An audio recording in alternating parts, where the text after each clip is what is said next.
I had to look at the calendar to make sure it wasn't April 1st because this surely has to be a joke. The following is a world-class Bullshitters exclusive.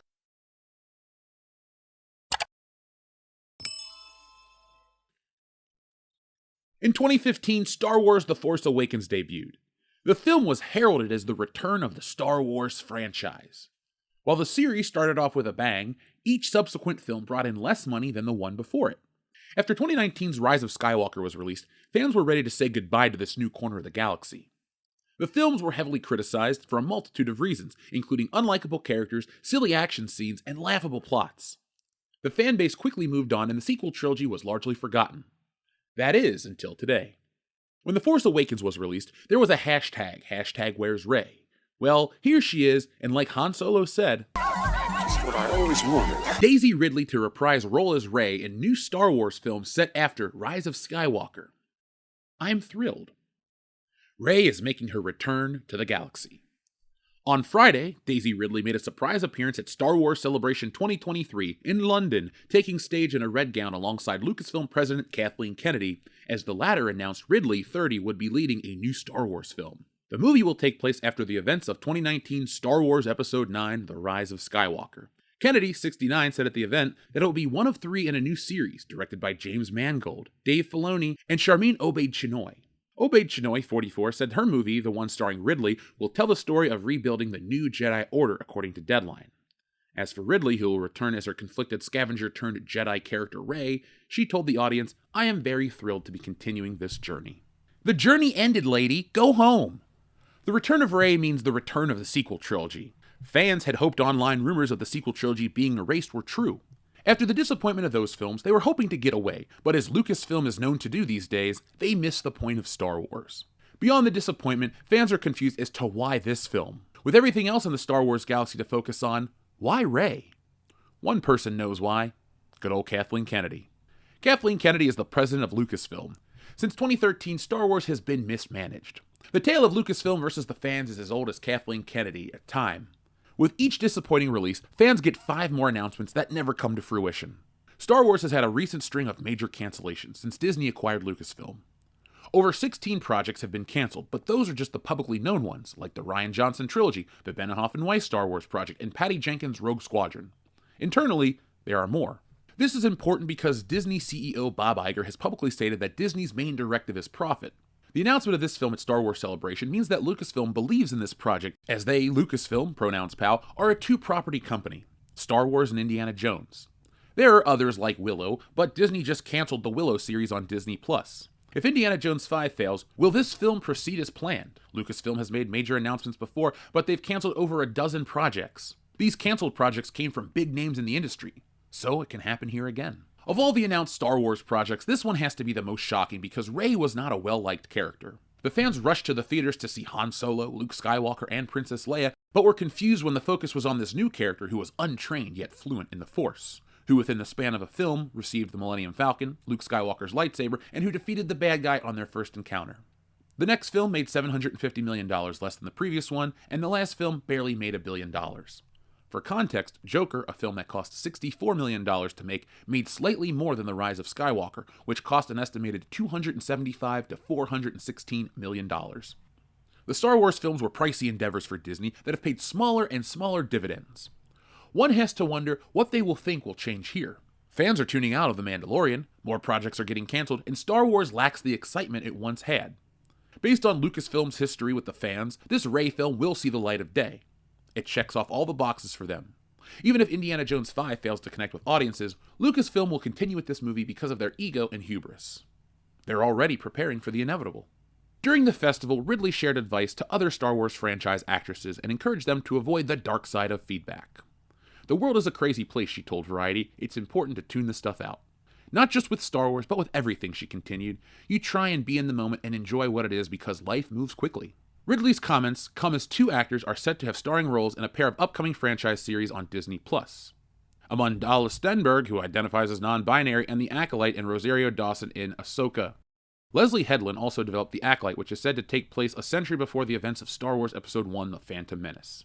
"Everyone knows how things are and how they can be," Ridley said, about the huge public reaction to appearing in the Star Wars franchise in the age of social media. We're all living in that, with people saying more than they need to and commenting more than they need to. It's so individual. Her advice: find all the good and enjoy it. Lucasfilm knows fans don't want this movie, and Ridley's words tell that story. Hopefully, the parties involved do not face any of the backlash, as it's directed mainly at Lucasfilm. Fans felt disrespected and lied to after the sequel trilogy. They watched their favorite characters take a backseat to a new character that acted like the achievements of the previous trilogy were hers. As the film was just announced, this is what we know. But Lucasfilm follows a playbook, and this Star Wars film will turn out just like the last ones.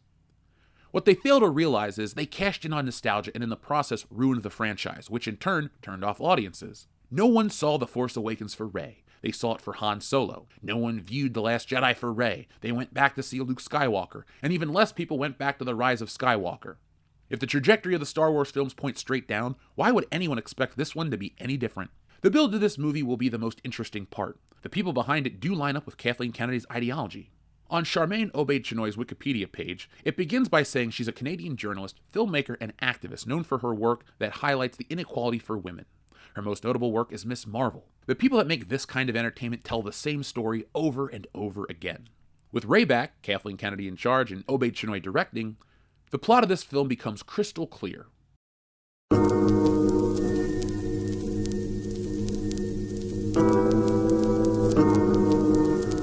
So folks, what do you think of this announcement? It's very clear what we think about this announcement. Go back and watch all of our old videos. We were there during the Star Wars sequel trilogy. Hell, it helped us grow and continue to grow. So thank you and welcome all Star Wars fans that find this channel. But yes, folks, what the hell is this news? I woke up to this, I jumped out of bed, and I got here to make this video right away. More Daisy Ridley Rey. Now, thankfully, this channel never once made one of those asinine videos about how everything's gonna get reset and rebooted. No, that wasn't me. It was incredibly obvious that they would never do anything like that, but people wanted to believe in it, and, well, all roads lead to Rey. Everything leads to the sequel trilogy. As The Mandalorian continues to go towards the New Order, this series of films is gonna follow the Rise of Skywalker and that. More Rey! Good, awesome. You can hear my voice deflate when I talk about Star Wars. Like, hey, The Mandalorian's good. I'm there for that. Well, The Mandalorian... I don't even have anything positive to say about Star Wars. Fuck this movie, man. God damn it, I'm fucking done. This is the dumbest thing possible. What? Why? How? Throw some Gamora in there. I'm quoting the Guardians of the Galaxy. But god damn it, seriously, more Rey Star Wars? This is the character that if you go into certain stores today, fucking 5 to 7 years after these movies have come out, you can still find old Rey action figures on the shelves. This isn't, oh, they still have new stuff in stock. They don't make Rey anymore. They don't make Kylo Ren. They don't make any of these fucking characters because they sucked. They were not well liked. This is a company doubling down on stupidity. Good for them. The audience is not all a bunch of sexist, racist assholes. What they are is people with eyes and ears who don't like your bullshit. And any criticism isn't labeled at the gender or the sex or the whatever you identify as. No, if you're a part of a shitty Star Wars movie, everyone's gonna fucking hear about it. You know who we don't talk about? We talk about all these women, we talk about all these minorities, we talk about all these people of color. The one person who actually had their life fucking ruined by a bad Star Wars movie was Jake Lloyd. And none of these people like Daisy Ridley or Kathleen Kennedy, who was involved with that fucking movie in the first place, none of these people care about that guy. That broke him. And you know what? That's messed up and sad. But Ahmed Best, he gets a spot in The Mandalorian because people online were mean to him 30 years ago. And I'm not making light of his situation. I saw the video. It was sad. But you know what? Jake Lloyd deserves the same treatment. All these women in the future, the ones that identify this way, are the ones that are of color. That's fine. Anybody can be in fucking Star Wars. Everybody had been in Star Wars beforehand. It's the Disney problem that likes to treat it as, well, our Star Wars is more diverse and inclusive. What fucking race was Captain Typho and Captain Panaka? What about Jango Fett in every fucking clone? Most of the Star Wars characters weren't white when George Lucas was creating it, but all of a sudden today, the directive has to be politics and identity politics and all this other dumb shit, and you're thinking, why are you talking about this in a Star Wars video? Why is this shit in a Star Wars movie? It's the story of a boy, a girl, and a universe. It's the story of Darth Vader and Luke Skywalker and the clones and the stormtroopers and Han and Leia, and it's a big epic that appeals to everybody. But as Disney wants to make it more and more modern and more in the social media age, look, social media is the biggest fucking problem to happen to film. Don't tell me anything else, because everybody's got an opinion, and every one of these studios seems to listen to the wrong opinion. Oh, we gotta worry about this and that. No, the fuck you don't. 7 people on Twitter bitched about that, and now $1 billion movie has been altered because of those idiots online. God damn. Why don't you pay attention to where the money is, follow the trends, and listen to a majority of the audience? That is how movies make billions of dollars. People are going nuts about John Wick, Top Gun, Mario. There are movies out there that are making money that people enjoy that aren't full of this shit. Star Wars has been and is still full of this crap. It doesn't go away, it's never gone away, and these movies are just more of that. So folks, I want to know what you think. 3 questions for today. 1, what do you think of this announcement? 2, will this movie make any money? And 3, will you see this movie? 4, bonus question, did you really think they were going to scrap the sequel trilogy? I know you wanted it to happen, I wanted it to happen, but obviously it wasn't going to happen. You don't put billions of dollars into a movie and then just wipe it away. No, we're stuck with this garbage. So folks, instead of fighting, let's all get together and weather this storm as one. So folks, join us on Tuesday. We'll be back with more. I don't want to repeat myself, but I'm hot about this shit. So folks, thank you for watching. Be smart, be safe, be cool, but always be excellent to each other. Unlike Lucasfilm, who treats us like shit again. Thanks, Kathleen. Thanks for watching today's video. Yes, it's over, but don't cry because there's more, a lot more from World Class Bullshitters. And there's only one way to get it. Hit that subscribe button below. When you do that, you'll get notifications and updates from World Class Bullshitters every time we go live. Basically, you won't miss anything. And if there's one thing I hate, it's FOMO. But the thing most people hate more than FOMO is fear of missing out on World Class Bullshitters, because there's just some things you can't undo.